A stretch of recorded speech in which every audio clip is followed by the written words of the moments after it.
Hello friends, எல்லாரும் எப்படி இருக்கீங்க? இன்றைக்கி நம்ம வீடியோவில் 4 விதமான வெரைட்டி ரைஸ் தான் நம்ம எப்படி செய்கிறதுன்னு பார்க்க போகிறோம். தினமும் லஞ்சுக்கு என்ன செய்கிறதுன்னு சொல்லிட்டு இனி யோசிக்காமல் சிம்பிளாக இந்த மாதிரி வெரைட்டியாக ரைஸ் செஞ்சு பாருங்கள். கண்டிப்பாக எல்லாருக்கும் பிடிக்கக்கூடிய வகையில் இருக்கும். நீங்களும் ரொம்ப ஈஸியாக சமைச்சிடலாம். நல்லா டேஸ்டியாக சீக்கிரமாக சமைக்கக்கூடிய வகையில் இருக்கும். வாங்க இப்போ 4 விதமான சாதம் ரெசிபி எப்படி செய்கிறதுன்னு பார்க்கலாம். ஸ்டவ்வை பற்ற வச்சுக்கிட்டு ஸ்டவ் மேலே ஒரு குக்கர் வச்சுருக்கேன். குக்கர் நல்லா சூடேறினதும் எண்ணெய் சேர்த்துக்கிறேன். எண்ணெய் நல்லா காஞ்சதுக்கப்புறமா கடுகு சேர்த்துக்கிறேன். 1/2 ஸ்பூன் அளவுக்கு சீரகம், கொஞ்சமாக பெருங்காயத்தூள் சேர்த்துக்கிறேன். ஒரு 10-12 பல் பூண்டு உரிச்சு எடுத்து வச்சுருக்கேன், அதையும் சேர்த்துடுறேன். பூண்டு நிறைய சேர்த்திங்கன்னா சாப்பிட சூப்பராக இருக்கும். இது கூடவே காரத்துக்கு 3 பச்சை மிளகாய் சேர்த்துக்கிறேன்.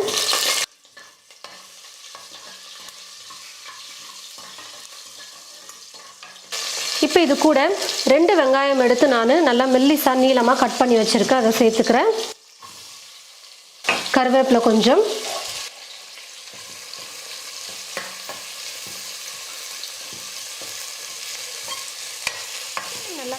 வெங்காயம் நல்லா வதங்கினதுக்கு அப்புறமா 2 தக்காளி பழம் எடுத்து நல்லா நீளமாக கட் பண்ணி வச்சுருக்கேன், அதை சேர்த்துக்கிறேன்.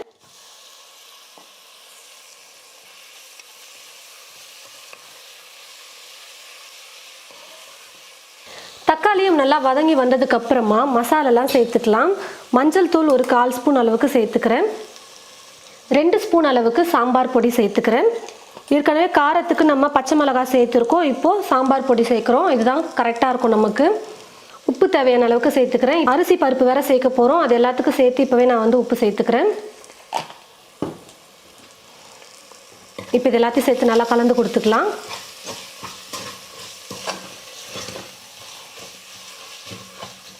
நார்மலாக நம்ம சாப்பாட்டுக்கு யூஸ் பண்ணுவோம் பார்த்தீங்களா, அந்த அரிசி தான் நான் எடுத்திருக்கேன். மொத்தம் 400 கிராம் அரிசி எடுத்திருக்கேன். அதாவது இந்த கிளாஸில் 2 கிளாஸ் அளவுக்கு நான் அரிசி எடுத்திருக்கேன். ஒரு கிளாஸோட அளவு பார்த்தீங்கன்னா 200 கிராம் அரிசி வரும். நான் 2 கிளாஸ் எடுத்துருக்கிறதுனால 400 கிராம் அரிசி நல்லா தண்ணியில் 1/2 மணி நேரத்துக்கு ஊற வச்சுட்டு இப்போ தண்ணி இல்லாமல் எடுத்து வச்சுருக்கேன். இப்போ இந்த அரிசியை சேர்த்துடுறேன்.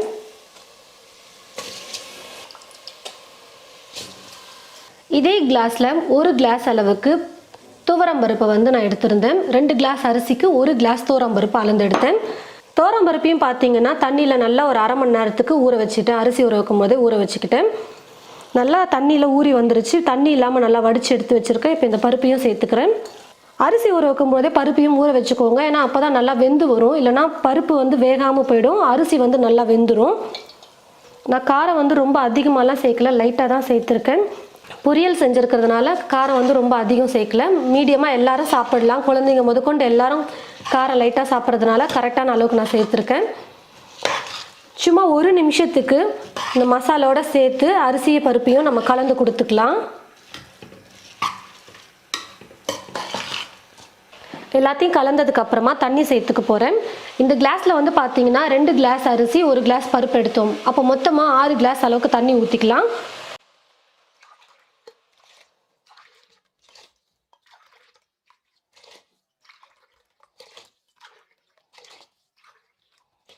இப்போ 6 கிளாஸ் தண்ணி சேர்த்துட்டு இப்போ திரும்ப எக்ஸ்ட்ரா நான் 1 கிளாஸ் அளவுக்கு தண்ணி சேர்த்துக்க போகிறேன். மொத்தம் 7 கிளாஸ் தண்ணி சேர்த்துக்கிறேன். ஏன்னா கொஞ்சம் வேகணும், பருப்பு நம்ம சேர்த்துருக்கிறதுனால கொஞ்சம் வேகிறதுக்கு தண்ணி கொஞ்சம் எக்ஸ்ட்ரா சேர்த்துக்கலாம். உங்களுக்கு நல்லா உதிரி உதிரியாக வேணும்னா சாதம், அரிசி பருப்பு சாதம், நீங்கள் தண்ணி அளவு கரெக்டாக சேர்த்துக்கோங்க. கொஞ்சம் லைட்டாக மட்டும் நல்லா வெந்து இருக்கணும் அப்படின்னு நினச்சிங்கன்னா, அதாவது குழஞ்சி வந்த மாதிரி, ரொம்ப இல்லாமல் ஓரளவுக்கு குழஞ்சிருக்கிற மாதிரி வேணும் அப்படின்னு நினச்சிங்கன்னா 1 கிளாஸ் தண்ணி எக்ஸ்ட்ரா சேர்த்துக்கோங்க போதும். குக்கர் மூடி போட்டு மூடிடுறேன். இந்த விசிலில் 2 விசில் விட்டால் தான் சாதம் எப்போவுமே வெந்து வரும். இப்போது பருப்பு இதில் சேர்த்துருக்கிறதுனால கொஞ்சம் எக்ஸ்ட்ரா விசில் விட்டால் தான் பருப்பு வெந்து வரும். அதனால் ஒரு 4 விசில் விட்டு எடுத்துக்க போகிறேன் நான். பாருங்கள் ஃப்ரெண்ட்ஸ், 4 விசில் விட்டு எடுத்துக்கிட்டேன். விசில் வெயிட்டும் குறைஞ்சி வந்துருச்சு. நல்லா சூப்பராக அரிசி பருப்பு சாதம் வந்திருக்கு பாருங்கள். நீங்கள் உங்களுடைய குக்கரில் எவ்வளோ விசில் விட்டால் உங்களுக்கு அரிசி பருப்பு சாதம் குழையாமல் வெந்து வருமோ அதுக்கேற்றது போல் நீங்கள் பார்த்து வேக வச்சு எடுத்துக்கோங்க. கொஞ்சம் கலந்து கொடுத்துக்கலாம், மசாலாலாம் கொஞ்சம் மிக்ஸ் ஆகணும். நல்லா சூப்பராக வந்துருச்சு. பருப்பு பார்த்தீங்கன்னா நல்லா வெந்து வந்துருச்சு பாருங்கள். துவரம்பருப்பு சேர்த்தது தெரியல, நல்லா வெந்து வந்திருக்கு. இப்போ இது கூட கடைசியாக நான் கொத்தமல்லியை கொஞ்சம் பொடியாக நறுக்கி வச்சுருக்கேன், அதை சேர்த்து மிக்ஸ் பண்ணிக்க போகிறேன். எல்லாத்தையும் சேர்த்து நல்லா டேஸ்ட்டு சூப்பராக இருக்கும். கொத்தமல்லி இல்லைன்னா பரவாயில்ல, நீங்கள் ஸ்கிப் பண்ணிக்கலாம். பாருங்கள் ஃப்ரெண்ட்ஸ், நல்லா டேஸ்டியாக நம்ம அரிசி பருப்பு சாதம் செஞ்சுட்டு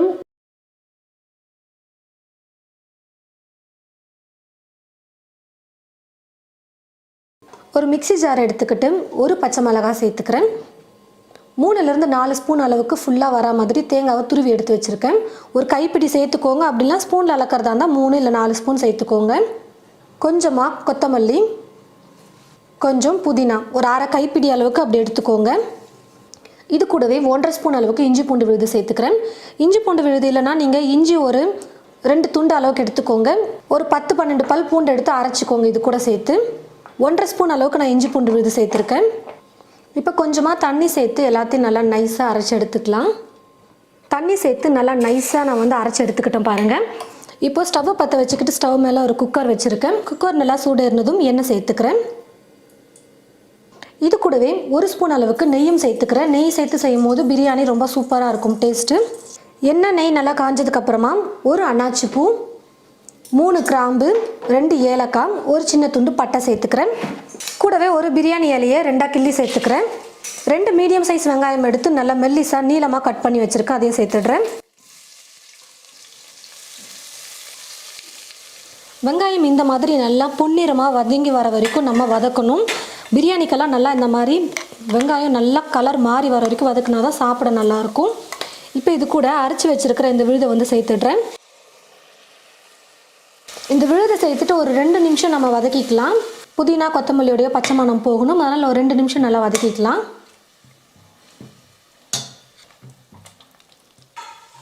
சேர்த்துருந்த விழுதுடைய பச்சை மணம் நல்லா போகிற வரைக்கும் வதக்கினதுக்கப்புறமா மீடியம் சைஸில் 2 தக்காளி பழம் எடுத்து நான் பொடியாக கட் பண்ணி வச்சுருக்கேன். அந்த தக்காளியை சேர்த்துடுறேன்.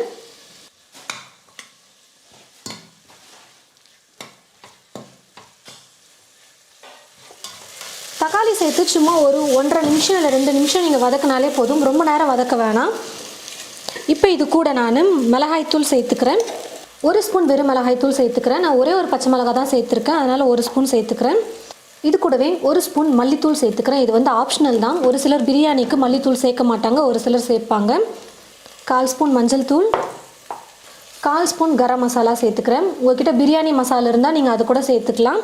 நான் வந்து அதுக்கு பதிலாக கரம் மசாலா சேர்த்துக்கிறேன். தேவையான அளவு உப்பு சேர்த்துக்கிறேன். கடைசியாக இது கூட ஒரு 4 ஸ்பூன் அளவுக்கு தயிர் சேர்த்துக்க போகிறேன். இப்போ இது எல்லாத்தையும் சேர்த்து நல்லா மிக்ஸ் பண்ணி விட்டுடுறேன்.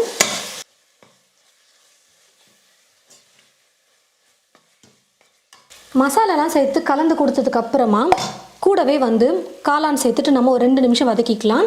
நான் வந்து 200 கிராம் காளான் வந்து வாங்கிட்டு வந்து சுத்தம் பண்ணி இந்த மாதிரி சின்ன சின்னதாக கட் பண்ணி வச்சுருக்கேன். ரொம்ப பொடியாக போட்டுக்காதீங்க, கொஞ்சம் மீடியம் சைஸில் இருக்கிற மாதிரி கட் பண்ணிக்கோங்க. மசால் சேர்த்து கலந்து கொடுத்துட்டு காளானையும் சேர்த்துட்டு நம்ம மிக்ஸ் பண்ணிக்கலாம். ஒரு 2 நிமிஷத்துக்கு நல்லா வதக்கிக்கலாம். காரம் மட்டும் நீங்கள் பார்த்து சேர்த்துக்கோங்க. 3/4 ஸ்பூன் மிளகாய்த்தூள் கூட சேர்த்துக்கலாம், நீங்கள் காரம் கொஞ்சம் லைட்டாக கம்மியாக சாப்பிட்றவங்களா இருந்தால்.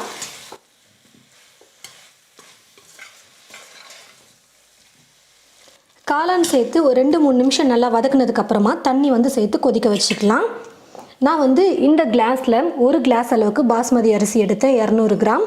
இப்போ இதே கிளாஸில் 1.5 கிளாஸ் அளவுக்கு நான் தண்ணி சேர்த்துக்கிறேன். நீங்கள் சாதாரணமாக நம்ம சாப்பாடு வடிக்கிற அரிசியில் வந்து நீங்கள் பிரியாணி செஞ்சீங்கன்னா எப்பயும் நாம் 1 கிளாஸ் அரிசிக்கு 2 கிளாஸ் தண்ணி வைப்போம். ஆனால் இது வந்து பாஸ்மதி அரிசிங்கிறதுனால கொஞ்சம் தண்ணி கம்மியாக தான் சேர்த்துக்கணும்.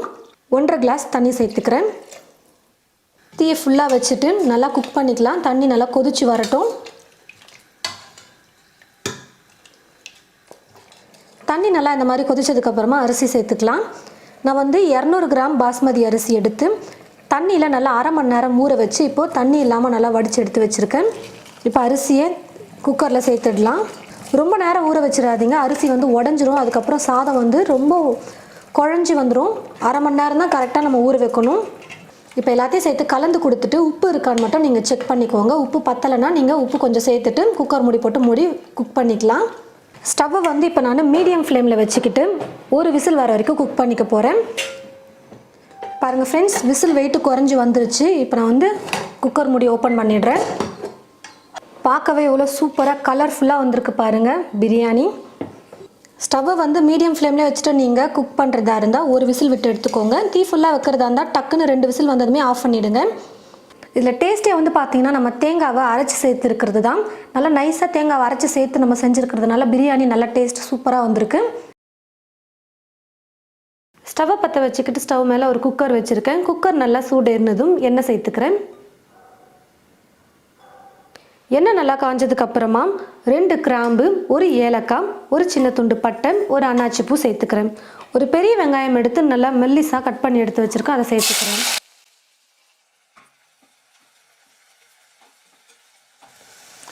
வெங்காயம் ஓரளவுக்கு இந்த மாதிரி கலர் மாறி வர வரைக்கும் நல்லா வதக்கி எடுத்துக்கோங்க.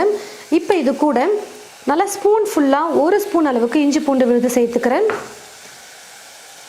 கூடவே 3 தக்காளி பழம் எடுத்து வச்சுருக்கேன். நல்லா பெரிய பழமாக 3 பழம் எடுத்து நல்லா பொடியாக கட் பண்ணி எடுத்து வச்சுருக்கேன். இப்போ இந்த தக்காளியும் சேர்த்துக்கிறேன்.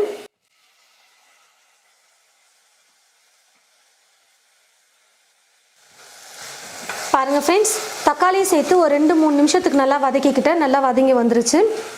இப்போ இது கூட 1/4 ஸ்பூன் அளவுக்கு மஞ்சள் தூள் சேர்த்துக்கிறேன். காரத்துக்கு வெறும் மிளகாய் தூள் 1/2 ஸ்பூன் அளவுக்கு சேர்த்துக்கிறேன். நீங்கள் காரம் எவ்வளோ சாப்பிடுவீங்களோ அதுக்கேற்றது போல் நீங்கள் மிளகாய் தூள் சேர்த்துக்கோங்க. தேவையான அளவுக்கு உப்பு சேர்த்துக்கிறேன். இது கூடவே 1/4 ஸ்பூன் அளவுக்கு நான் கரம் மசாலா சேர்த்துக்கிறேன். நல்லா பிரியாணி டேஸ்ட் நமக்கு கிடைக்கும். தக்காளி சாதம் சாப்பிடும் போது பிரியாணி சாப்பிட்ற மாதிரி நமக்கு ஃபீல் ஆகணும்னு நினச்சிங்கன்னா நீங்கள் கொஞ்சம் கரம் மசாலா சேர்த்துக்கோங்க. ஒரு கைப்பிடி அளவுக்கு பச்சை பட்டாணி எடுத்து வச்சுருக்கேன். அதாவது இது வந்து ஃப்ரெஷ்ஷான பச்சை பட்டாணி. ஒருவேளை உங்ககிட்ட காஞ்ச பச்சை பட்டாணி தான் இருக்குது அப்படின்னா நீங்கள் ஊற வச்சுட்டு ஒரு 2 விசில் 3 விசில் விட்டு வேக வச்சுட்டு அப்புறமா எடுத்து இது கூட சேர்த்துக்கோங்க. பச்சை பட்டாணியே இல்லைனாலும் பரவாயில்ல, நீங்கள் ஸ்கிப் பண்ணிக்கலாம். இப்போ இது எல்லாத்தையும் சேர்த்து ஸ்டவ்வை மீடியம் ஃப்ளேமில் வச்சுட்டு ஒரு 2 நிமிஷத்துக்கு நல்லா நான் வதக்கிக்க போகிறேன்.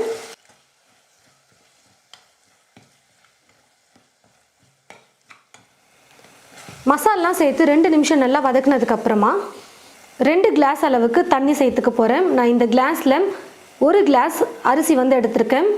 மொத்தமாக வந்து பார்த்திங்கன்னா 200 கிராம் அரிசி நான் வந்து எடுத்திருக்கேன்.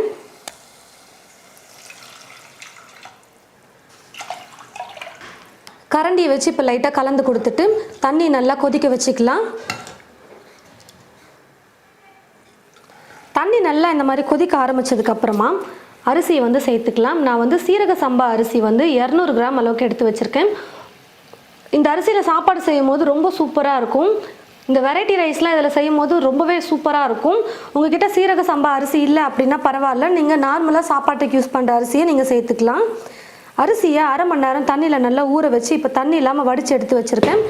இப்போ இந்த அரிசியை தண்ணியில் சேர்த்துக்கலாம். நல்லா இந்த மாதிரி தண்ணி கொதிச்சதுக்கப்புறமா அரிசி சேர்த்துக்கோங்க.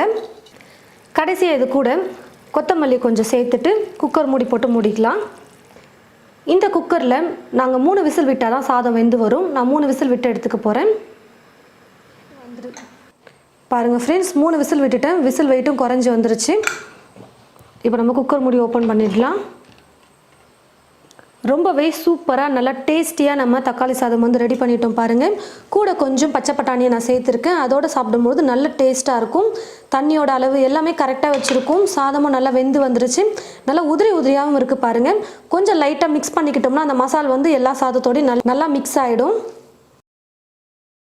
குக்கர் மூடி ஓப்பன் பண்ணும் போதே சாதம், தக்காளி சாதம் அவ்வளோ நல்ல மணமாக இருக்கும். எல்லாருக்கும் பசிக்க ஆரம்பிச்சிரும். நீங்கள் செய்யும் பொழுதே அவ்வளோ டேஸ்டியாக சூப்பராக நம்ம தக்காளி சாதம் ரொம்ப சிம்பிளான மெத்தடில் ரெடி பண்ணியிருக்கோம். ஸ்டவ்வை பற்ற வச்சுக்கிட்டு ஸ்டவ் மேலே ஒரு கடாய் வச்சுருக்கேன். கடாய் நல்லா சூடேறினதும் எண்ணெய் சேர்த்துக்கிறேன். எண்ணெய் நல்லா காஞ்சதுக்கப்புறமா கடுகு சேர்த்துடுறேன். கடுகு நல்லா பொரிஞ்சதும் ஒரு பெரிய வெங்காயம் எடுத்து நல்லா மெல்லிசா நீளமாக கட் பண்ணி வச்சுருக்கேன். கூடவே ஒரு பச்சை மிளகாவை எடுத்து 2 அப்படி கீரி எடுத்து வச்சுருக்கேன். கொஞ்சம் கருவேப்பிலை எடுத்து வச்சுருக்கேன். இப்போ இந்த 3ஐயும் எண்ணெயில் சேர்த்துக்கிறேன்.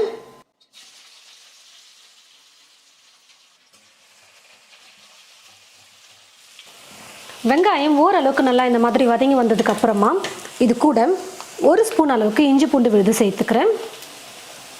கூடவே சின்னதாக ஒரு தக்காளி பழம் எடுத்து நல்லா பொடியாக கட் பண்ணி வச்சுருக்கேன். இப்போ இந்த தக்காளியை சேர்த்துக்கிறேன். 2ஐயும் சேர்த்து நல்லா வதக்கிக்கலாம். இஞ்சி பூண்டு விழுது தக்காளி சேர்த்துட்டு நல்லா 2 நிமிஷத்துக்கு வதக்குனதுக்கு அப்புறமா இது கூட கேரட் வந்து சேர்த்துக்க போகிறேன். 2 இல்லை 3 கேரட் எடுத்துக்கோங்க. நல்லா பெரிய கேரட்டாக இருந்தால் 2 எடுத்துக்கோங்க. மீடியம் சைஸில் இருந்தால் 3 கேரட் எடுத்துக்கோங்க. இப்போ நான் வந்து 3 கேரட் எடுத்து காய் துருவுறதுல துருவி எடுத்து வச்சுருக்கேன். இப்போ இந்த துருவனை கேரட்டை சேர்த்துடுறேன். 2 நிமிஷத்துக்கு எண்ணெயிலே கேரட்டை வந்து நல்லா வதக்கிக்கலாம்.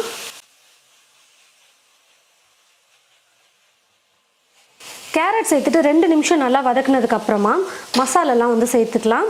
மசாலோடைய பச்சை மணமெல்லாம் போகணும். அதனால் இப்போவே சேர்த்துக்கிட்டோம்னா மசாலோடைய பச்சை மணமும் போயிடும், கேரட்டும் நல்லா வெந்து வந்துடும். காரத்துக்கு ஏற்றது போல் மிளகாய்த்தூள் சேர்த்துக்கோங்க. ஏற்கனவே நான் வந்து ஒரு பச்சை மிளகாய் வேறு சேர்த்துருக்கேன். இப்போ வந்து ஒரு 3/4 ஸ்பூன் அளவுக்கு வெறும் மிளகாய்த்தூள் சேர்த்துக்கிறேன். உங்களுக்கு காரம் எவ்வளோ தேவையோ அதுக்கேற்றது போல் நீங்கள் மிளகாய் பொடி சேர்த்துக்கோங்க. 1/2 ஸ்பூன் மல்லித்தூள் சேர்த்துக்கிறேன். 1/4 ஸ்பூன் மஞ்சள் தூள். நம்ம சாதம் போட்டு மிக்ஸ் பண்ணணும், முட்டை வேறு சேர்க்க போகிறோம். எல்லாத்துக்கும் சேர்த்து இப்போவே நான் வந்து உப்பு சேர்த்துக்கிறேன். இப்போ இது எல்லாத்தையும் சேர்த்து நல்லா மிக்ஸ் பண்ணிக்கலாம். கேரட்டும் நல்லா வெந்து வரட்டும், சேர்த்துருக்கிற மசாலோடைய பச்சை மணமும் நல்லா போகட்டும். அது வரைக்கும் நம்ம குக் பண்ணிக்கலாம்.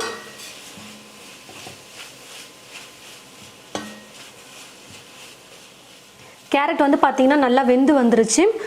சேர்த்துருந்த மசாலோடைய பச்சை மணமும் இப்போ நல்லா போயிருக்கும். இப்போ வந்து பார்த்திங்கன்னா நான் வந்து 3 முட்டை எடுத்து வச்சுருக்கேன். இந்த முட்டையை வந்து உடச்சி இப்போ கேரட்டோடு சேர்த்துடுறேன்.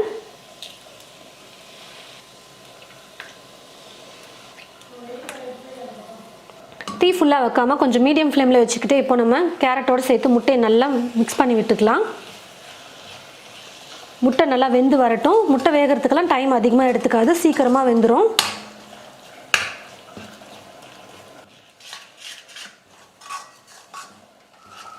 பாருங்கள் ஃப்ரெண்ட்ஸ், முட்டையை சேர்த்துட்டு நல்லா நான் வந்து குக் பண்ணிக்கிட்டேன். கேரட்டோடு சேர்ந்து நல்லா முட்டை வந்து வெந்து நல்லா மிக்ஸ் ஆகிட்டு வந்துருச்சு. இதை நீங்கள் வந்து எவ்வளோ சாதத்துக்கு மிக்ஸ் பண்ணணுமோ அந்த அளவுக்கு மட்டும் நீங்கள் இதை வச்சுட்டு மீதியை வந்து ஒரு கப்பில் கூட போட்டு வச்சுக்கலாம். தேவைப்படும் போது சாப்பாட்டில் மிக்ஸ் பண்ணிக்கலாம். அப்படி இல்லைனா இதை நீங்கள் சைட் டிஷ்ஷாக கூட தொட்டுட்டு சாப்பிடலாம், பொரியல் மாதிரி. இப்போ வெறும் ரசம் மட்டும் செஞ்சிட்டிங்கன்னா இந்த மாதிரி கேரட்டில் முட்டைலாம் போட்டு செஞ்சுட்டு இப்போ இதை ஒரு கப்பில் எடுத்து வச்சுக்கிட்டிங்கன்னா போதும். சைட் டிஷ்ஷாக தொட்டு சாப்பிட்றதுக்கு சூப்பராக இருக்கும். நான் வந்து இப்போது சாதம் வடித்து நல்லா உதிரியாக நான் பிளேட்டில் போட்டு நல்லா ஆற வச்சு எடுத்து வச்சுருக்கேன்.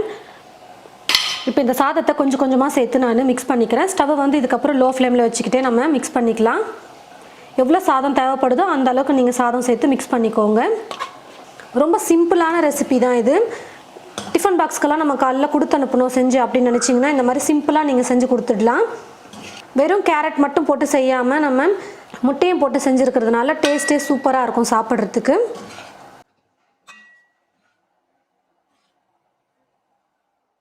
பாருங்கள் ஃப்ரெண்ட்ஸ், சாதம் சேர்த்து நல்லா நான் ஒரு 2 நிமிஷத்துக்கு மிக்ஸ் பண்ணிக்கிட்டேன்.